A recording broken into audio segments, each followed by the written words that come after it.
यहाँहरूलाई सम्पूर्णमा नमस्ते। म गुरुकुल ज्ञानमालाको तर्फबाट तपाईँलाई अल्फाबेटिकल सिरिजको पार्ट 4 अदर सिरिज बताउन गइरहेको छु।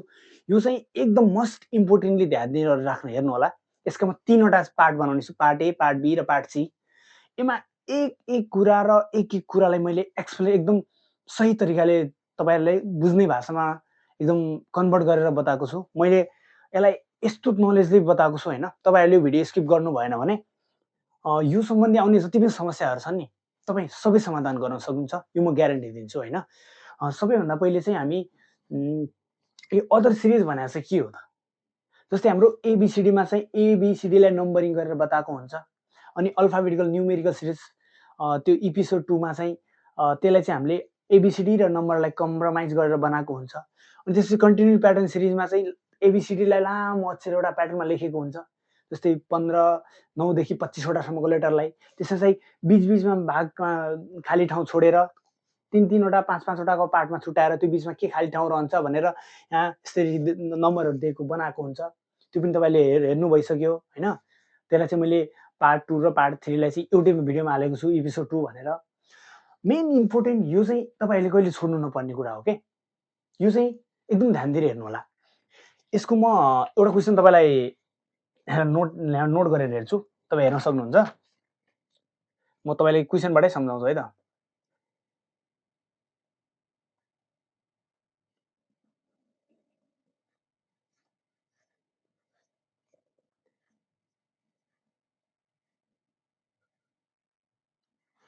अब यो हेर्नु, ए बीबी सीसीसी डीडीडी गर्दै गर्दै गर्दै गर्दा 50th नम्बरमा कुन टर्म आउँछ यो तपाईँलाई पत्ता लगाउ भन्छ।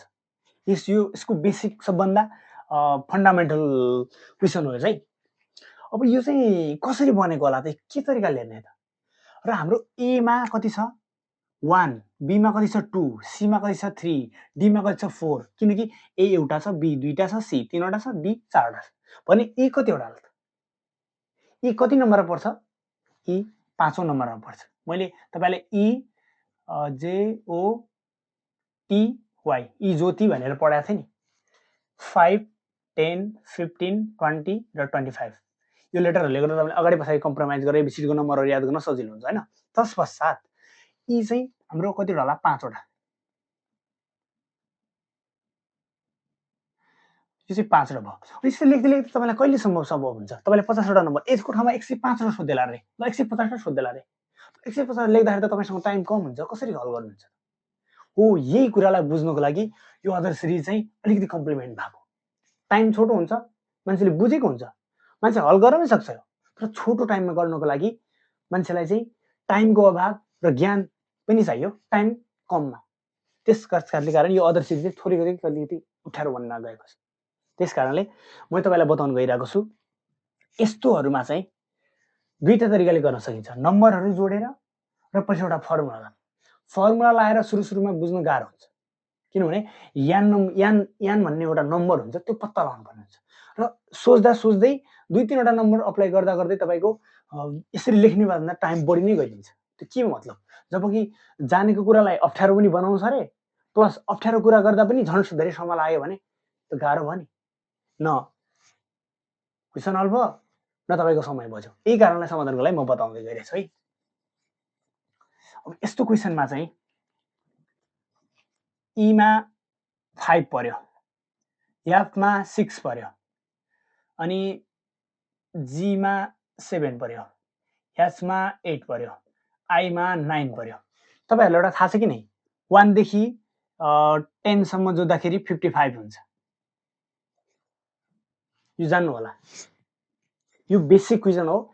1 देखि 10 सम्म जोड्दाखेरि 55 हुन्छ। कसरी भने 1 + 2 + 3 + 4 + 5 यसरी गर्दा 10 सम्म जोड्ने हो भने +10 गर्ने हो भने 55 हुन्छ है त, 55। हामीलाई कति 50 चाहियो, हामीले 9 सम्म मात्र जोड्नु पर्यो नि। 1 देखि 9 सम्म जोड्दा कति हुन्छ? 45 हुन्छ। यो पनि जानिराख्नु होला कसरी किन भयो भने जोड्ने छ भने 1 + 2 + 3 गरेर +9 गरेर 45 हुन्छ। तपाईँ क्यालकुलेटरमा चेक गरेर बताउन सक्नुहुन्छ।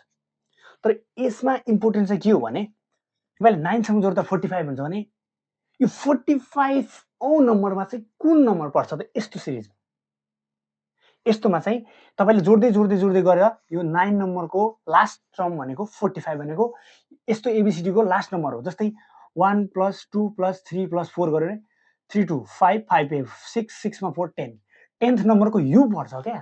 यो इम्पोर्टेन्ट हो। यो जोड्दै जोड्दै गएको जति इन्डिङ नम्बर छ नि इन्डिङको लेटर पर्छ। यसको यो बीचको पर्दैन। यसको डी को लास्ट नम्बर यदि यहाँसम्म जोड्दियो भने सबै जोड्दाखेरि 10th नम्बरको यो पर्यो नम्बर। यही कन्सेप्ट यही क्वेसनको आईमा पनि अप्लाई हुनेवाला छ। हेर्नु है त, हामी आईको प्याटर्न लेखौँ है सिधै, किन हामीलाई थाहा छ कसरी बनेको छ।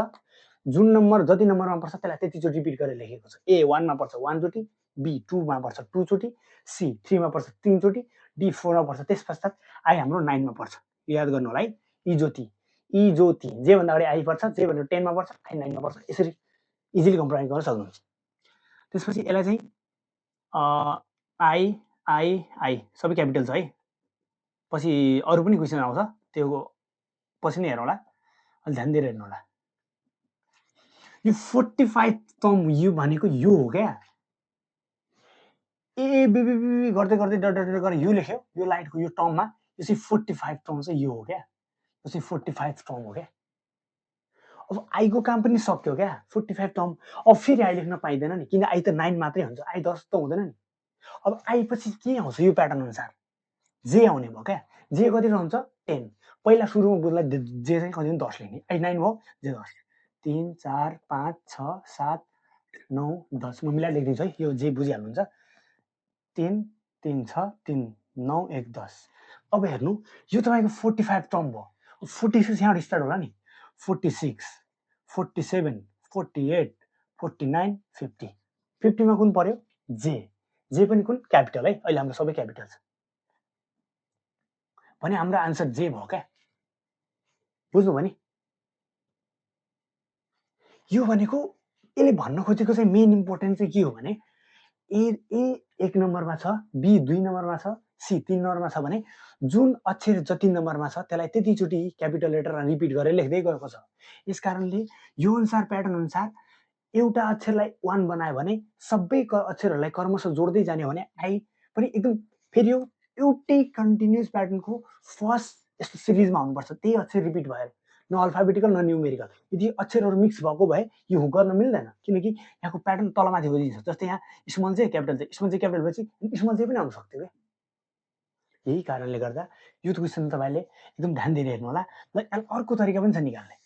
यदि तपाईँ अन्डरस्ट्यान्डिङमा पछि पर्फेक्ट बन्दै जानुहुन्छ, तपाईँ यति राम्रो लेख्न टाइम लाग्छ भने हामीले नजिकको सङ्ख्या मान्ने, एन मान्ने।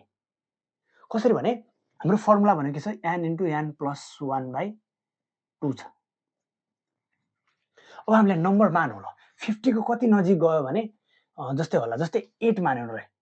50 भनेको 8 रे है। ल उदाहरण लागि 50 को आसपास हामीले 8 एउटा नम्बर मान्यौँ रे। पछि 8 एन भने 8 है, एन इक्वल टु 8 मानौँ रे सपोज है। यो ध्यान दिएर सुन्नु होला। यो क्वेसन बुझ्नु भने सबै क्वेसन हल गर्न सकिन्छ है। पछि +1 + 2। अब यो कति भयो 8 × 9/2 72/2 बराबर 36। हामीलाई कति चाहियो 50। अलि पुगेन नि। अब 9 मानिहेरौँ। 9 मान्यो है त। n = 9 लेट्स जस्तै n = 9 मान्यो भने 9 × 9 + 1/2 9 × 10/2 बराबर 90/2 बराबर 45। भनेपछि यान भनेको हामीले कति 9 9 भनेको कति आई को कुन प्याटर्नमा भनेको छ 45 लेटर भनेको आई को 9 को 45 लेटर चाहिँ हाम्रो के पर्दो रहेछ आई मा पर्दो रहेछ। 45 लेटरमा पर्दो रहेछ है आई चाहिँ 9 हो। 9 चाहिँ लास्ट लेटर भनेको 45 मा आई गएको सकिए रहेछ। फेरि त्यही गरिन्। अब चाहिँ यति गर्न मिल्छ नि, जब 5 वटा यति 10 वटा जे 5 वटा जे त लेख्न सकिन्छ नि, किन जे को प्याटर्न बनेको छ 40 47 48 49 50। अरु पनि लेख्दै जानुहुन्छ लेख्न सक्नुहुन्छ 5 वटा 51 52 53 55 55 यहाँनिर 50 मा जे पर्यो हो। यही कारणले गर्दा यो तरिकाले बन्न सकिन्छ। बुझ्नुभयो फर्मुला। यो प्याटर्न थाहा पाउने कसरी बनेको छ, 1 2 3 4 गरेको छ कि 2 4 6 8 गरेको छ, 1 3 5 7 9 गर्दै गएको छ कि, यो चाहिँ बुझ्नु पर्यो। त्यसपश्चात यो बुझिसकेपछि तपाईँले सकेसम्म जोडवाला प्रोसेस गर्ने अगाडि यो गरिसकेपछि तपाईँको कन्ट्रीमा चाहिँ के हुन्छ भने स्टार्टिङमा तपाईँलाई एन योवाला समझमा नआउन सक्छ, तपाईँले ट्राई गर्दा गर्दै टाइम लाग्न सक्छ। तर पछि बानी हुँदै गयो भने 8 जोड्दा 36 हुन्छ, 9 लिँदाखेरि हाम्रो 45 हुन्छ, तपाईँलाई पछि आफै आउँछ के।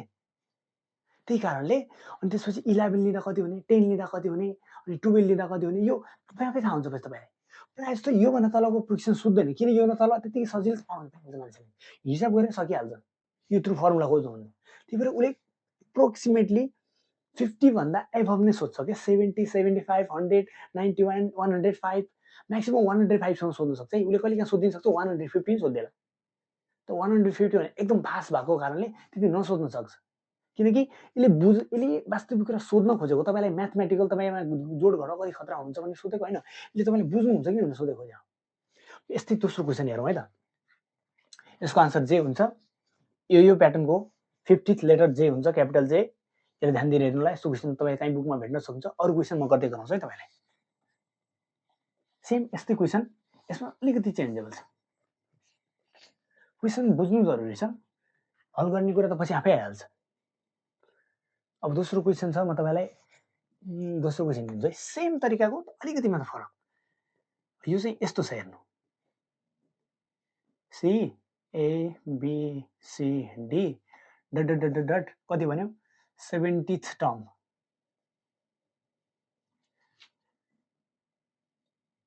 भनेपछि 70औं पद निकाल भन्छ है।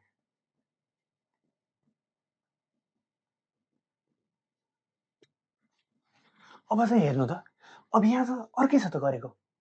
यहाँ 1 छ, यहाँ 2 छ, यहाँ 3 छ, यहाँ 4 छ, तरिका त सही हो।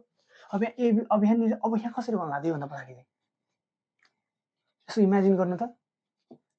योभन्दा पछाडि चाहिँ हाम्रो हेर्नु, हाम्रो के छ, ए एबी एबिसी एबिसिडी, मतलब ए भनेको एक्लै थियो, ए सँगै छ, बी 2 भनेको ए र बी दुईटा मिलेर लेख्यो, 3 भनेको ए बी सी, ए र बी र सी सँग लेख्यो, डी 4 मा डी पर्छ, ए देखि डी सम्म लेख्यो। यहाँनिर 5 भनेपछि एलाई बीलाई सीलाई डीलाई ई सम्म लेख्ला के। यही प्याटर्नले हामीलाई 70th टर्म चाहियो, बुझ्नुभयो। अब यो हेर्नु है त, यो 70 टर्म के रहेछ, यसरी छ भने हामीले अघिकै जस्तो गाह्रो, हामीले कतिसम्म जोड्दाखेरि 9 सम्म जोड्दाखेरि कति भएको थियो, 45, 10 जोड्दाखेरि कति भएको थियो, 55, 11 जोड्दाखेरि कति भएको थियो, 66। हामीलाई कति चाहियो, अब यहाँनिर 12 जोड्दा कति हुन्छ, 78 हुन्छ। यो जोइन गर्नु होला है, मैले गुणा गरेको छ नि, यो गल्ती हुनसक्छ। 45 10 55 11 66 67 to 76 78, ल ठिक छ है। भनेपछि हामीलाई कति चाहियो, यो 12 करस्पोन्ड 12 सम्म जोड्न पाइएन, हामीले 11 सम्म मात्र जोड्नु पर्यो है। यो नजिकको त यदि दुईटा पुग्यो थाहा भए त मलाई पुग्छ, 9 10 सम्म सकेसम्म यो याद गर्नु होला। अनि त्यसपछि 13, यो भनेको आई है, यो भनेको जे, यो भनेको के, 11 नम्बरमा पर्छ, यो भनेको याल, अनि त्यसपछि याल पछि याम 13 मा पर्छ, यो जोड्दाखेरि 91 हुन्छ है। अनि यान इक्वल टु 14, 14 इज 105। यो नोट गर्नु त, आई भनेको 9, 9 45 मा पर्छ, जे भनेको 10, 10 55 मा पर्छ, के भनेको 11, 11 भनेको यो चाहिँ हाम्रो यो यस्तो प्याटर्नहरुमा अघिल्लो र यस प्याटर्नमा यो चाहिँ 66 मा पर्छ। फेरि अरुमा हुँदैन है, यो कन्टिन्यू सिरिजमा कन्टिन्यू तरिकाले दिएकोमा चाहिँ यो पर्छ।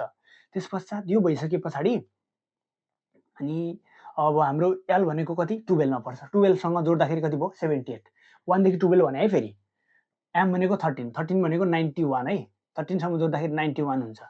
कसरी 1 देखि 13 सम्म 1 + 2 2 + 3 3 + 4 + 5 + 6, 13 सम्म जोड्दाखेरि 91 भयो र 14 सम्म जोड्दाखेरि 105 भयो। यहाँदेखि चाहिँ हाम्रो नम्बर उल्टा भएर रिपिट भएर आउँछ। कसरी भने ए को उल्टो जेड मान्छ अनि वाई को उल्टो बी मान्छ। यो तपाईले म पछि भन्दै गरौँला। अनि यहाँनिरदेखि उल्टो रिपिट हुन्छ के, 26 लेटर हुन्छ, 13 भनेको आधा हो नि त, यहाँबाट घुम्छ के। त्यही भएर प्रायः जस्तो क्वेसन हामीलाई यहाँसम्म जाने पुग्छ। योभन्दा अगाडि जान्नु पर्यो भने फेरि जोड्दै गर्ने के छ र, 14 मा 15 जोड्नु मिलिहाल्यो नि, 105 मा जोड्दाखेरि ओ भनेको 120, ओ भनेको 15, यो भनेको 120 भइहाल्यो। योभन्दा तपाईँलाई पैसा सोध्यो भने प्लस गर्दै जाने, 16 जोडिदिनुहोस्। 120 मा 16 जोड्यो 136, 36 मा 70 जोड्यो 153 आसपास, 54 आउला। तपाईँलाई 150 कमभन्दा पछाडि सोध्दैन। त्यही पनि सोधेको खण्डमा यसरी गर्ने। ल यो कुरा बुझ्नुभयो। कहिले 200, 300 सोध्दै होला, तरिका यही हो। अब मेन यो कुरा बुझौँ है त। यति भइसके पश्चात हामीलाई कति चाहियो? 70। हाम्रो 66 के हाम्रो केवाला टर्म चाहिँ कसरी भयो? अब लेख्नु त।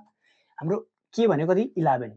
11 नम्बरसम्म हामीले केसम्म हामीले एबिसिडी लेख्दै जाने। कसरी? A B C D E F I J K. 1 2 3 4 5 6 7 8 9 10 11। यो भनेको 66 नम्बरको टर्म हो के। यसले यही बताउन खोजेको हो। यदि तपाईँले यानलाई तपाईँले 11 मान्नुहुन्छ भने पनि 11 × 12 + 1 सरी, यान भनेको त 11 पो हो त है, प्लस 1/2 गरे पनि 11 × 12 बराबर कति हुन्छ हौ? त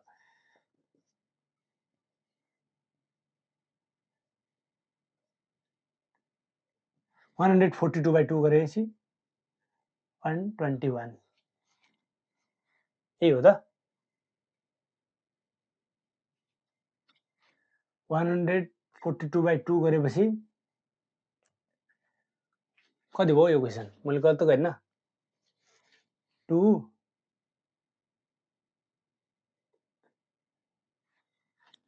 पक्नु है, यसलाई गरिहेरौँ कति आउँदो रहेछ। ठ्याक्कै मलाई अलिकति आइडिया कम भयो। यसलाई गरिहेर्नु त कति हुन्छ।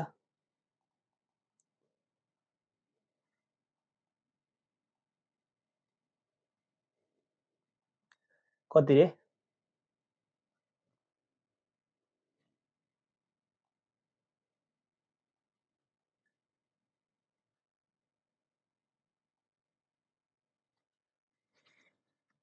के भएको आज? यस्तो त हुन्थेन। ठिक छ, कहिलेकाहीँ भयो भने चाहिँ केही टेन्सन नमान्नु होला। यहाँनिर हेर्नु, 11 + 12 भनेको 132 हुन्छ है। यहाँ मैले मिस्टेक गरेँ। 32 लाई 2 ले डिभाइड गर्दा 66 नै हुन्छ यो भन्नु। र हाम्रो कहाँ गयो? 1 देखि 11 सम्म जोडेर 66 हुनु र यो हुनु एउटै हो। 66 लेटर भनेको यो हो। यो केसम्म सकियो। केसम्म सके पश्चात हाम्रो यालको पालो आयो है। किन आयो भने 66 लेटर भन्दा पनि हामीलाई 70 चाहियो। 4औं नम्बर पछाडि जानु छ भने हामीले कति यालको बुझ्नलाई यालको पुरै लेटर लेख्ने। कस्तो? A B C D E F G H I J K L. यो पुरै 1 2 3 4 5 6 7 8 9 10 11 12। 12 भनेको 78 नम्बर हो क्या। यो यही हो बुझ्नुपर्ने भने। एन्डिङको लेटर 78 नम्बरको भयो क्या। यही कन्टिन्यू प्यारेन्ट्स दुईटामा चाहिँ। अब हामीलाई कति चाहियो? 66 भइसक्यो। 66 सकिसक्यो। अब यहाँबाट सुरु हुने फेरि हेर्नु है, के सक्यो? एबिसिडी ई सक्यो। डी पछि फेरि ए आयो जसरी, के पछि त फेरि एलको लागि एबाट स्टार्ट होला नि। यो भनेको 66 67 68 69 70। हेर्नु त आन्सर यो आइदियो, क्यापिटल डी आन्सर। हेर्नु त आन्सर आकाश पातालको फरक छ नि है। यो के हो? याल त 12 मा छ रे, 12 त ऊ छ ए डी भयो आन्सर। यहाँ डी छ, कसरी डी आयो? अब अन्डरस्ट्यान्डिङ भयो नि। हो, यही प्याटर्नले गर्दा चाहिँ यो बनेको भन्छ नि। मेन इम्पोर्टेन्ट भन्ने कुरा चाहिँ पढाइलाई चाहिँ नछोड्नुहोस् क्या। पढाइ भनेको यस्तो हतियार हो नि, जब तपाईँलाई यो विधिको विधान बदल्नु छ भने यी भाग्य विधाता जति पनि तपाईँको गाउँघरमा धार्मिक रूपमा तपाईँलाई प्रेसर डालिरहेका हुन्छन् नि, जातभात अनि यो समथिङ धेरै कुरा गरिरहेका हुन्छन् नि। यो क्लास रे के, सबभन्दा middle class, high class, profile class अनि डाउन क्लास रे के। त्यो क्लासहरूबाट माथि जानु छ भने ज्ञानको तपाईँमा सागर हुनु जरुरी छ। तपाईँ कुनै किताब महाभारत पढ्नु भन्ने छैन। तपाईँ आफ्नो फिल्डमा एक्सपर्ट बन्नुहोस् क्या। तपाईँ खेलाडी हुनुहुन्छ भने पनि त्यसको बेसिक निड्सहरू, फन्डामेन्टल कुराहरू पुरा गर्नुहोस् र अगाडिको प्र्याक्टिसले जोइन गर्नुहोस् क्या। हरेक दिन केही नयाँ कुरा सिक्ने कोसिसमा जानुहोस् न। एक दिन तपाईँ अवश्य सक्सेस हुनुहुन्छ क्या। That is the most important thing I tell you. One wrong person miss your whole life भन्छ नि. अनि सक्सेस भनेर चाहिँ के हो त क्या? कि एउटा सरकारी जागिरमा नाम निकाल्यो या कसैले केही राष्ट्रिय खेलमा सिलेक्सन भयो, इन्टरनेसनल खेल्न गयो, कोही क्रिकेटमा विश्वकप जित्यो, त्यो सक्सेस हो र? Success is not a destination, the success is a journey क्या भन्ने छ नि. कसैले मलाई सुनाउनु भएको थियो, success is not a key to happiness, happiness is the key to success. If you love what you are doing one day you will be successful भनेर मैले सुनेको छु कि म त्यही बिलिभ गरेर म आफूलाई विश्वास गर्छु. म नदी र हिलोमा फलेको कमलको फुल होइन, म बन्जर भूमिमा उम्रेर बनेको वृक्ष हो सम्झिनुहोस्. तपाईँले मलाई पनि सूर्यको समान तेज देख्नुहुने छैन, बल्कि दियोको समान आफैभित्र जलेर अरूलाई प्रकाश दिने देख्नुहुनेछ, बत्ती मुनिको अँध्यारो जस्तै. तपाईँलाई थाहा छ उहाँको नाम मलाई एक्ज्याक्टली अलिकति कन्फ्युज भयो. उहाँ स्ट्रिट लाइट भन्दा मुनि बसेर पढ्नुहुन्छ. जस्तै रोडमा हाम्रो राति नाइटमा अँध्यारोको लागि हाम्रो सिटीतिर चाहिँ काठमाडौँमा हुनेहरूले, पोखरा हुने बुटेहरूले थाहा होला, स्ट्रिट लाइट भन्छ नि. रोडको खम्बामा त्यहीँ सोलरको पातो फिट गरेर त्यहाँ लाइट बनाउँछ नि. स्ट्रिट लाइटको तल बसेर पढ्नुहुन्थ्यो अरे क्या. इन्डियाको उहाँको हुनुहुन्थ्यो. उहाँ जुनसुकको देशको जुन नागरिक भए पनि सारा संसारलाई प्रेरणा त दिनुभयो नि. ज्ञानको लागि संसारको कुनै पनि त्यस्तो चिज छैन जो रोक्न सकोस्. यही कुरा तपाईँलाई म बताउन गइरहेको थिएँ. कोसिस गर्न नछोड्नुहोस्, सफलता आफसे पर्याप्त भइरहन्छ क्या. कर्म गर्नुहोस्, फलको आशा नगर्नुहोस् भन्नुको मतलब फलको आशा नगरी कर्म गर्ने भन्ने होइन. निश्चित मार्ग निर्देशन हेर्नुहोस्, सही बाटो अपनाउनुहोस्, जाने लक्ष्य निश्चित होस्, त्यसपछि तपाईँले सङ्घर्ष गर्नुहोस् र सफलताको दिन चुम्नुहोस्, तर त्योमा घुस्ने कोसिस नगर्नुहोस्. किनकि पहिले कर्म गर्नुपर्छ. जहाँ पुग्नु छ त्यहाँसम्म पुग्नुभन्दा पहिले जहाँसम्म सम्भव छ त्यहाँसम्म कोसिस गर्नु, त्यहाँसम्म जानु पर्दछ. त्यहाँ पुगे पश्चात त्यस पश्चात अगाडिको बाटो तपाईँ स्वयं देख्न थाल्नुहुनेछ. यति भनेपछि अब हाम्रो यो पार्ट 4 को पार्ट 1 तपाईँले यो अदर सिरिजको पार्ट 1 चाहिँ तपाईँले हेरिसक्नुभयो. यति गर्नु, यति यो दुईवटा क्वेसनलाई चाहिँ जस्तै यति जति टर्म छ हरेक टर्मलाई चाहिँ फरक फरक गरेर आफै क्वेसन गल्ती पनि ठिक छ, त्यसको प्याटर्न छुट्याउन सक्नु. 70 लाई 105, 90 जस्तै 78, 85, 80 जति छ 10वटा क्वेसन, यही क्वेसनलाई प्र्याक्टिस गर्नुहोस्, टर्म निकाल्नुहोस्. अब यति भइसकेपछि मेरो गुरुकुल ज्ञानमाला युट्युब च्यानललाई सब्सक्राइब गरिदिनुहोस्. तपाईँहरूको साथ सपोर्ट र तपाईँको त्यो हुन्छ नि, तपाईँको मायाले नै म यस्तो यस्तो प्रेरणाको भिडियो बनाउनु मलाई पनि ऊर्जा आउँछ होइन. तपाईँ पनि गर्नुहोस्, मलाई पनि सपोर्ट गर्नुहोस्, साथ दिनुहोस्, माया गर्नुहोस्. यस्तै आउने भिडियोहरूलाई लाइक गर्नुहोस्, सेयर गर्नुहोस्, सब्सक्राइब कमेन्ट गर्नुहोस्. विशेष गरी जो हाम्रो दुर्गम क्षेत्रमा एजुकेसनको कारणले हाम्रो पछाडि परिराख्नु हुनु भएको छ उहाँहरूलाई चाहिँ विशेष गरी सेयर गर्नुहोस्. किनकि उहाँसँग काठमाडौँ आएर महँगो भाडा तिरेर क्लास लिने अनि त्यहाँको सबै कुरा मिलाएर हुन्छ नि, लोकसेवामा नाम निकाल्ने अनि इन्ट्रान्समा नाम निकाल्ने सबैसँग सम्भव हुँदैन. एससी गरेपछि सबै ब्रिज कोर्स गर्न काठमाडौँ आउँछ भन्ने छैन. +2 गरेपछि सबै एमबिबिएस इन्जिनियरिङको इन्ट्रान्स सबै काठमाडौँ आउनु सक्नुहुन्छ भन्ने छैन. त्यस कारणले गर्दा चाहिँ सक्दो सेयर गर्नुहोस्. आफ्नो एकजना साथीलाई सेयर गर्नुहोस्. एक दिन भए पनि एउटा नयाँ काम, एउटा नयाँ समाजसेवाको काम गर्नुहोस्. कि समाजसेवा गर्नलाई खल्तीबाट पैसा निकालेर त्यो बाँड्दै हिँड्नु भन्ने पनि हुँदैन. मनमा सच्चा भावना हुनु पर्यो. भागवत गीतामा लेखिएको छ अन्तिम कुरा, एउटै शब्दले दुईवटा मान्छे खुसी र दुखी हुन्छ. यो समय बदली जानेछ, त्यो कुरा लेख्नुहोस् र हेर्नुहोस्. यदि तपाईँ दुखी हुनुहुन्छ भने तपाईँ खुसी हुनुहुन्छ, त्यो सत्य हो. यदि तपाईँ खुसी हुनुहुन्छ भने तपाईँलाई त्यही कुरा दुखी बनाउनेछ. एउटा शब्दले, यही नै सत्य हो. परिवर्तन समयको नियम हो. धन्यवाद. यदि भन्दै बिदा हुन्छौँ. Thanks for watching.